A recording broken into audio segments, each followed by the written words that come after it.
Hi, good morning, everyone. Why don't we get Morning, started? Rabbi. Good morning.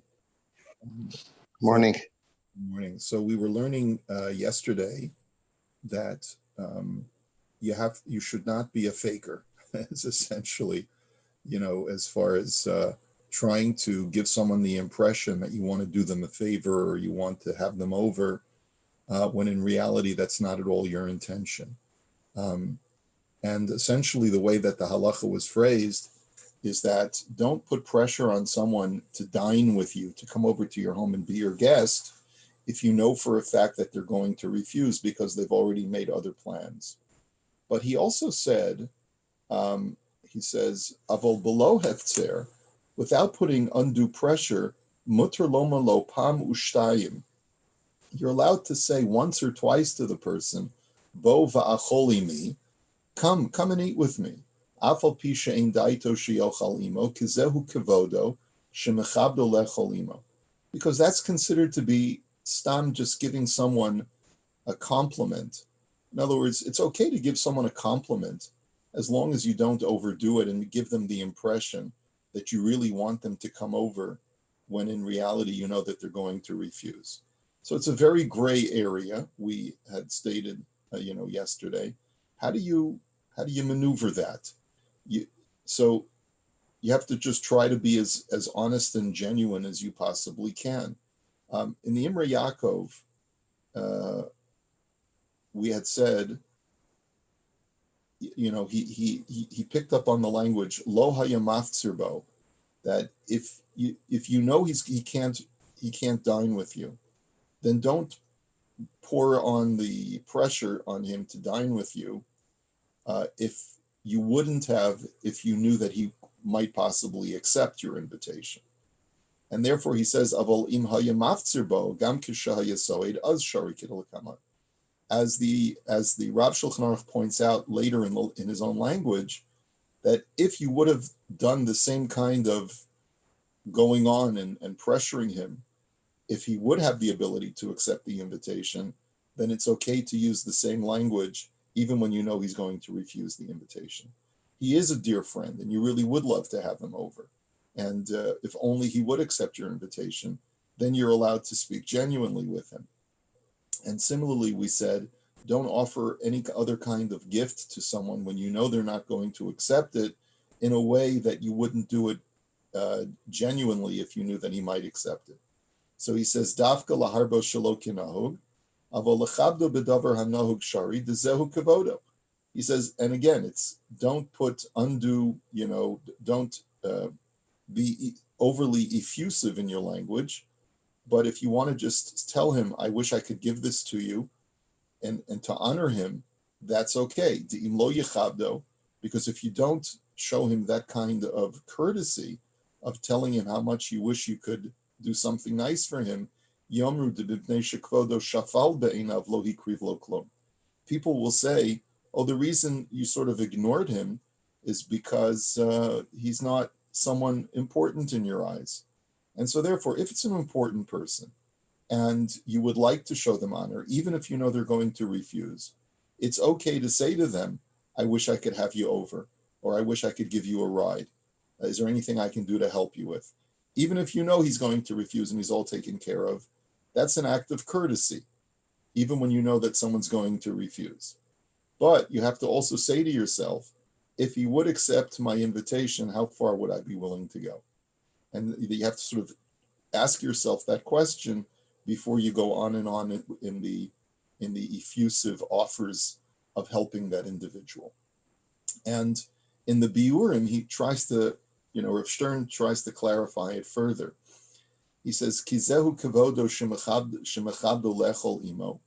He says it's considered an act of courtesy or honor to, or respect, to offer the person, in a nice way. Are you sure I can't take you to the airport? Are you sure you can't come over? Mimashmos hadvarim nira da'af im heim nitzoim levadam ve'ein od anashim acherim itam mikol makom shari lomer lo pam ushtayim bo va'achol imi kizehu kivodo. He says, it sounds like that it's okay to say this to someone, even if you're in private. And that's the language of the Rav Shulchan Aruch, that even if it's just the two of you, and you want to be able to show a person courtesy, you're allowed to say to them, even though you know in advance that they've already called the Uber or whatever it is, you're still allowed to say to them, are you sure I can't give you a ride? He says, because that's just a way of showing derech eretz, of showing respect to the individual. So what is the source of this allowance? He says, Umakor hadvarim tsuyan medivrei hasma, simin reish chav ches sifkat and ches. He says, you can find that in the commentary of the Sma and the Shulchan Aruch. Ach lichaora yesh la'ayin bazeh. But he says, but there's just a little point that we need to delve into a little bit. He says, Dizelishon hasma, because if you look at the original source, the Sma writes as follows: Abol ledaber lo pam echas u'shnayim bo achol imi mutar. He says the Sma writes that to say to someone, "Come, please come to my home," once or twice is okay. Ki adaraba im lo yadaber imo ken yizbaze chavera. Because to the contrary, if you say nothing to a friend that you haven't seen in 20 years, and all of a sudden he shows up in shul, and you say to him, "Oh, shalom aleichem," and you don't say anything to him about, are you taken care of? Can I have you over? He says, "Daharoim shenichnas v'yotze ve'ein mechabdo lomer lo bo va'achol imi yomru shehu mipnei shifluso." He says, because people will, if they see you having this exchange and you don't extend to him an invitation, will think that you don't really care about the guy, that he's not important in your eyes enough to put yourself out. Ki ein hakol yodim shenimna lomer kein mipnei sheyodeya she'eino so'ed ad kan lashona. He says, because not the onlooker, when they see this interchange between the two of you, and they see that you're not even bothering to invite him over, will think that you don't really care about the fellow.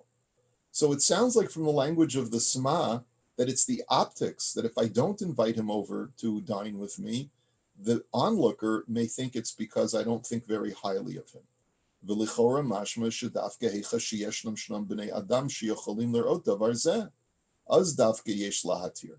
And so it sounds like that it's only when there are onlookers and there's a concern about the appearance of it that you're allowed to falsely invite him. And it sounds like that if you're not in that kind of situation where because it's just a private conversation, no one else is looking, then you wouldn't be allowed to extend that kind of false invitation. But that's not so clear. Because in another place, the Sma, who also is the author of a commentary to the Torah called the Drisha, writes, "V'dafka b'havtzarahu da'asor mishum ginevas das, avolomer lechaver pam echas bo achol imi, afal pi sheyodeya bo shelo yochal imo ein bo mishum ginevas das." He says, he just writes simply, not because of onlookers. He writes in this commentary that it's okay to just say once or twice to a person, "Please come dine with me." Mishum shederach ha'olam hu ledaber kach mipnei hakavod ad kan lashona. He says, because that's the way people speak. In other words, it's an act of courtesy. It's an extension of courtesy, just like I may say to you, "How are you?" And I don't really care how you are. But it's just a way of speaking. It's a courteous way of speaking. How are you? Right? And I'm not interested in hearing about your bursitis or whatever it is you're going through, because I don't have time to listen to your story. But I will still say, "How are you?" Because I want to show you that I care for you, and I'm saying the courteous thing. And it seems like that to say, "Are you taken care of? Would you like to have? Would you like to stay with us?" Is an extension of courtesy, even when there are no onlookers. And so, what Rav Stern is essentially asking is, what is the reason why you're allowed to extend a false invitation in a courteous way? Is it because the optics look bad? Because people will think that if you don't say it, this person is not important in your eyes? Or is it because it's a simple act of courtesy, and even if there are no onlookers, and it's not a question of optics, it's still the courteous thing to do? So that's what he's left with a question. We're going to skip all of the middle part, and we'll get to the bottom line. And he writes as follows, and you see my cursor. he writes as follows. Omnam, he says, Efshar despira leila hadrisha, dahadi hitzrichu dafka rabim. It could be that the drisha holds as follows. The sma, the drisha. He says it could be that when do we require there to be onlookers to justify this false invitation?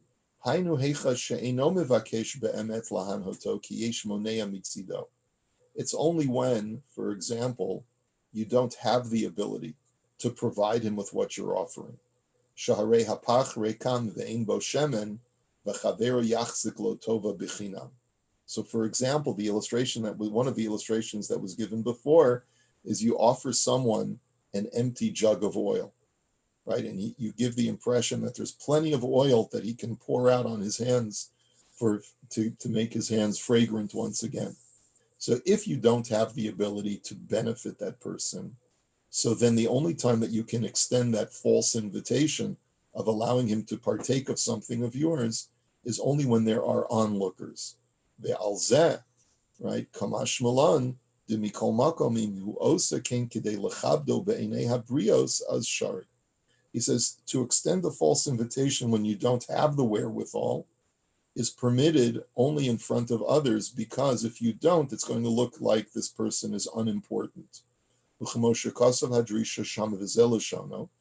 yadua v'nikar shelo nischaven ela lichvodo ulahodia lakol chashivuso shel ha'oreach az afilu im akli rekam les lan ba'ad kan. That's why he uses the illustration of the empty jug of oil. He says if it's clear that the only reason why you're saying it to him is to extend him the courtesy of that people should see that you regard him in an honorary way, so then, or in an honorable way, so then that's the reason why you're allowed to say something false, even though there's nothing left in the jug. You're still, and you know that he's going to turn down your offer. You're still allowed to offer it to him. Rabbi, can I ask a question on that? Because I appreciate. Oh, I'm sorry. Go ahead. Because we just have 2 lines left. I apologize. Sure. Ulefizem miyushav shapir dahad dekasov hasma besifkat nches t'shari lomer lo pamu pamai mari afilu ein sham rabin. He says, and therefore it makes sense. He says, when does the Sma say that you don't need a public, you don't need others to be looking on? Is you're allowed to extend an invitation when you know he's going to refuse, even if it's just between the two of you, when you do have the wherewithal to make good on your invitation. He says, then it's considered to be an act of courtesy, but you can only extend it provided that you have the ability to make good on the offer.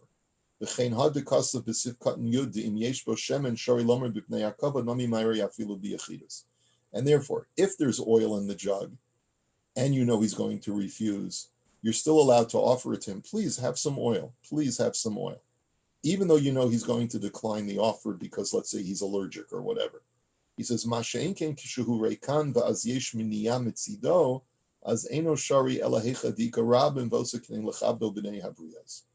he says, however, when you don't have the ability to make good on your offer, so then the only time that we can justify that kind of invitation to please use what is mine is only when you're worried that if you don't extend the offer, onlookers will think that you don't think highly of him.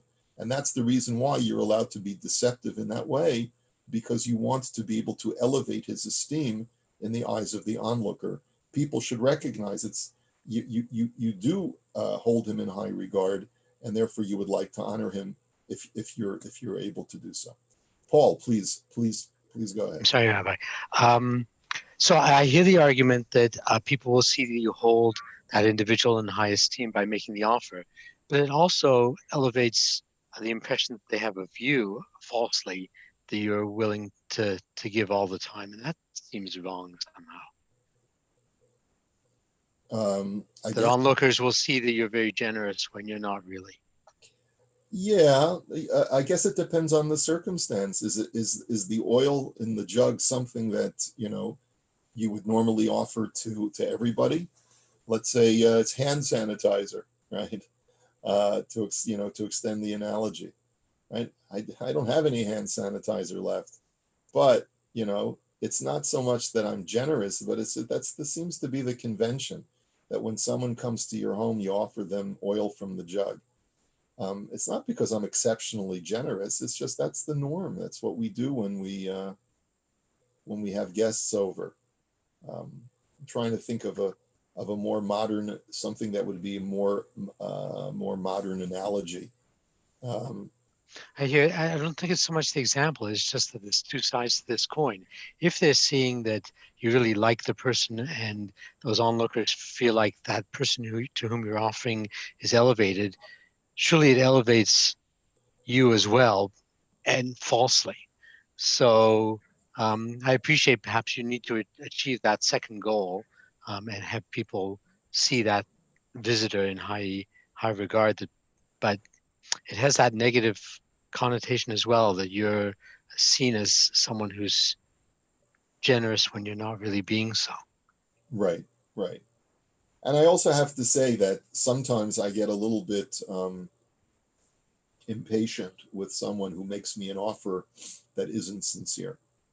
Um, because I know that if I actually said, "Oh yes, I'd love a ride to the airport," they would say, "Let me just check with my wife." you Right. know, it's okay, Rabbi, can I take you to the airport? They know that I'm looking at my phone. They can see the Uber app open already, and so if I were to say to them, "Sure, oh, I'll cancel the Uber," I'll say, you know what? I better call my wife just to make sure before you cancel that app. Let me just call my wife. And usually it's the wife's always the bad guy in these stories. Did you ever notice that? Um, Rabbi, isn't there an expression that you should say little and do a lot, as opposed to say a lot and do little? and more ma'at va'aseh harbe. Right, exactly, exactly. Again, a lot of it depends on the circumstance, but at least this kind of exercise that we're going through should sensitize us. It's one thing to extend yourself by being courteous, even though you're insincere, because courtesy would require you to say certain things or would be to the other person's benefit. But if you're saying it to look good yourself, to elevate yourself in some way. So I think the point of that is that that's not appropriate unless you really can make good on the offer and it's a sincere offer.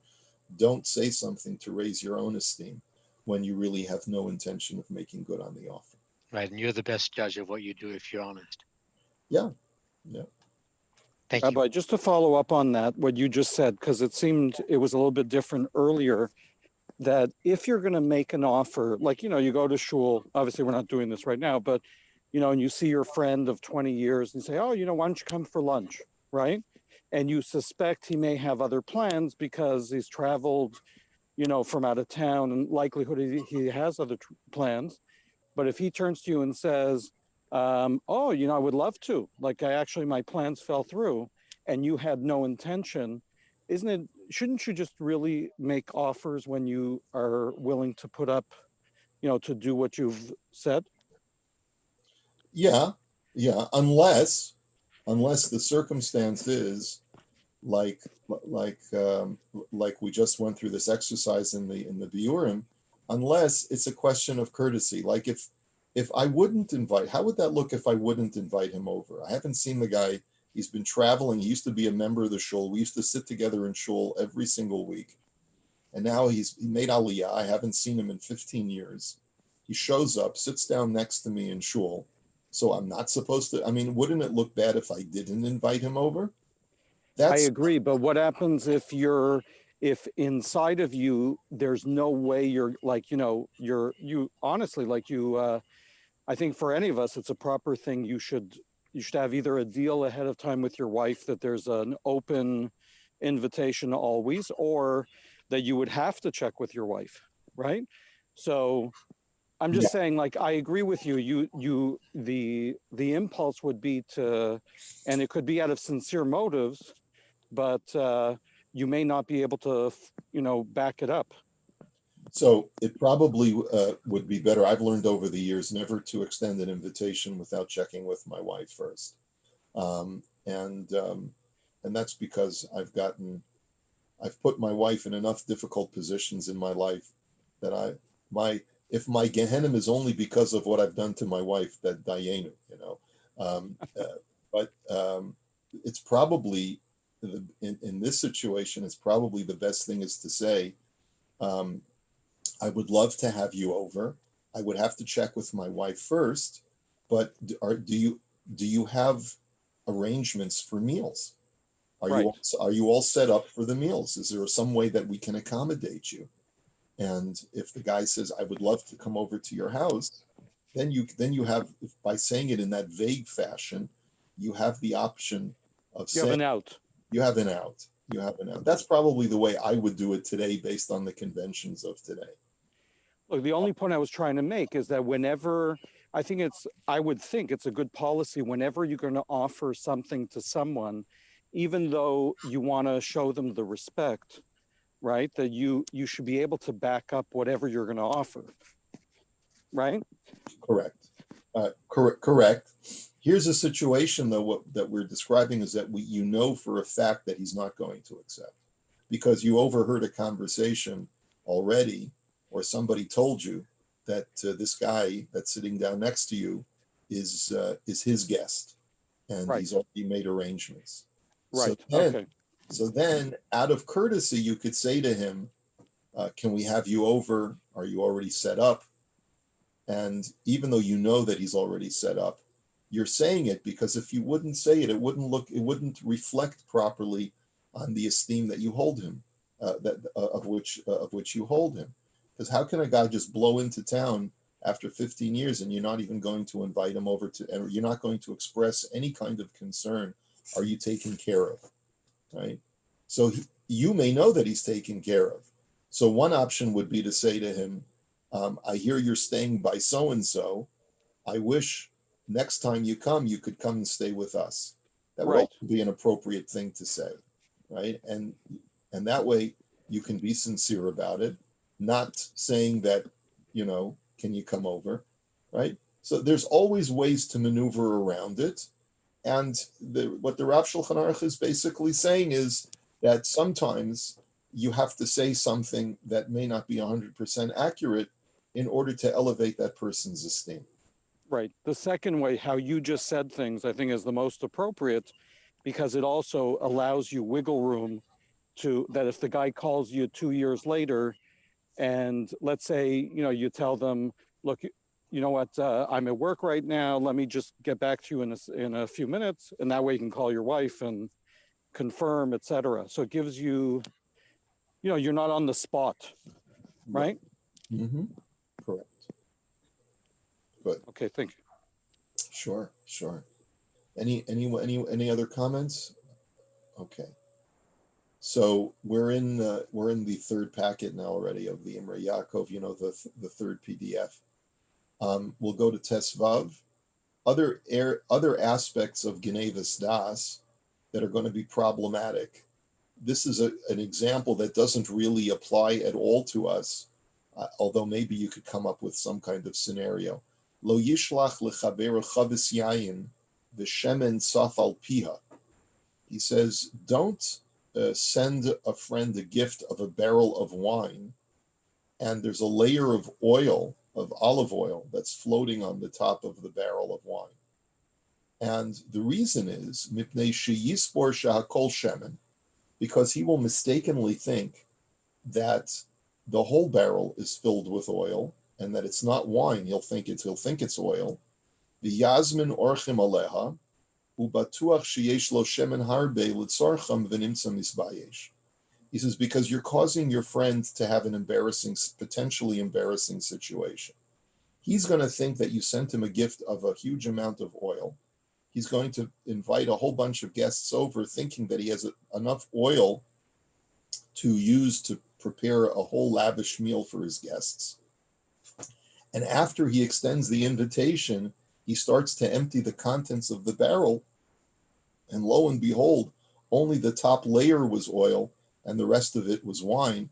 And he's already got wine, but he doesn't have anything to cook the meal with. And now he's going to be embarrassed because when the guests come over, it will turn out that he doesn't have the provisions that he needs to invite the guests.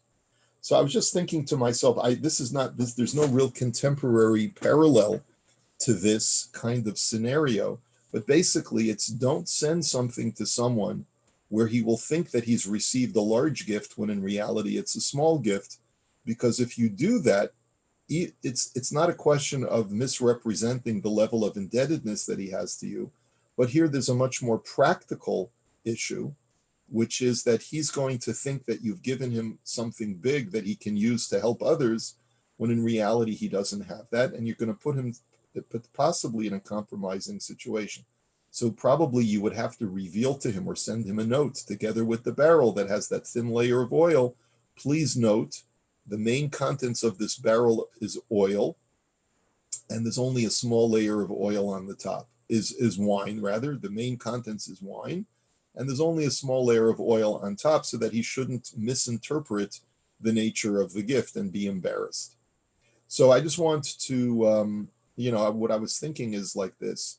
A lot of times you send someone a box of chocolates, and it's a huge box, but it's like 80% plastic packaging, and it's just one thin layer of chocolates that's in this huge amount of plastic. And so he thinks, oh, I got this huge box of chocolates, I'll serve it to my guests for dessert when I have them over for Shabbos. And then the woman of the house opens up the box and realizes that it's 80% plastic and just one small layer of chocolate. And she's embarrassed because she puts it out in front of her guests, and she's got 20 guests and there's only 6 chocolates in the entire box. Something to that effect, right? Is that there's sometimes there's falsehood in packaging. And that's sort of what he's saying over here, is that don't, even though your intention is good and you're giving someone a nice gift, but don't send someone something that where the packaging is deceptive, because it could cause a person to be in certain kinds of embarrassing situations. Another, and we'll actually, that's probably a good place for us to hold it for today, because we'll get into other kinds of Genevas Das as we go along and we get into the end of the chapter. Questions, comments?